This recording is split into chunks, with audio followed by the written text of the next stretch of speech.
Hey everyone, welcome to KevinandFred.com. He's Kevin, I'm Fred. We're KevinandFred.com. That was awkward. Anyway, hey, welcome. It's our one video of the week. We hope you're okay if we talk more, because since you only get to see us once, we just have a lot to say. So, a lot of you know us from the short sale world, from formerly ShortSalePowerHour.com. And I thought we'd bring a little short sale topic into play today. So I have gotten several people now have emailed me over the last couple of weeks. And this news is a little old because we're filming this a little bit in advance. But there's been a lot of talk around Bank of America's changes that are coming to their short sale process. And now Fannie and Freddie, when I say now, meaning about a week or two ago, Fannie and Freddie came out with all these new things saying, well, we're going to improve our timeline and our process. And we're going to require our servicers to speed up. Correct. We're going to require our servicers. There's going to be accountability. And so I've gotten Facebook messages and I think one or two emails. I'm sure you've gotten more than I do because more people like you. Just a handful. So a lot of people have said to me stuff like, hey, what do you think?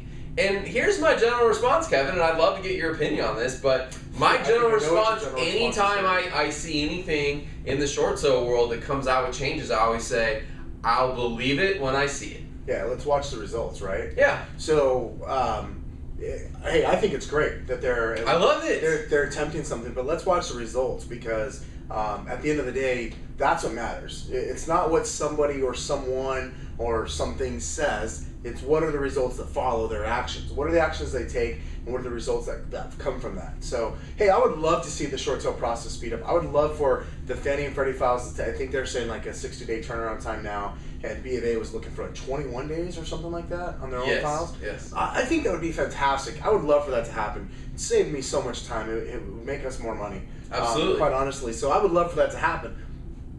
And that being said, I'm going to continue to work the best way possible I can with them, and I'm going to watch their results. Yeah, I'm going to stay in curiosity, but I'm waiting for results, And I think a lot of people misinterpret that staying in curiosity conversation.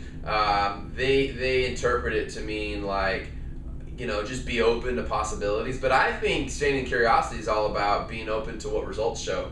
And I think there's a good teaching lesson here, and I see it even in national real estate events and other events we go to. We hear people that are put on stage and say things and do things, and I'll have other agents come to me and say, well, what do you think about that idea? And I'm always one to go back to the model and say, well, what does the model have to say about that? Meaning that there's kind of this perfect model. Nobody's living exactly like this perfect model, but then there's everybody else over here. And so, Gary Keller has said this time and time again. I think this is hugely valuable. Hey, I'm going to put these guys up on the stage right now, and the risk I always run when I put people up on the stage is that you're going to hear them say things and do things, and they might actually be succeeding in spite of what they're doing, not because of it. Right.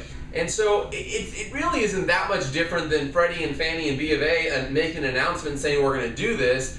Hearing other agents on stage at Keller Williams events or other events say, well, this is what I'm doing to get business. And then, but you got to stay curious. You got to go and look at results. You got to go see, what are these people really doing? What are they really producing? And it's not so that we can cast judgment on them. It's not so that we can raise ourselves up to make ourselves feel better about ourselves and put somebody else down. That's not the point. But the point is that we want to be following people that have a proven track record of success, not that are experimenting and trying ideas that maybe won't work in my market, or maybe they're not giving me the whole story, or maybe their numbers are inaccurate. How many great top producers do we hear that they're just optimists? And so when they share how something working, they share the best month they had last year, but they leave off the other 11 months. And if you really averaged them all out, they had a good year, but it was nowhere to the level that you bought in because you heard them make one comment about how they nailed 25 buyer contracts one month, and you go, wow, these guys are awesome. I'm going to model my entire team after them because they did 25 buyers one month. 1 month instead of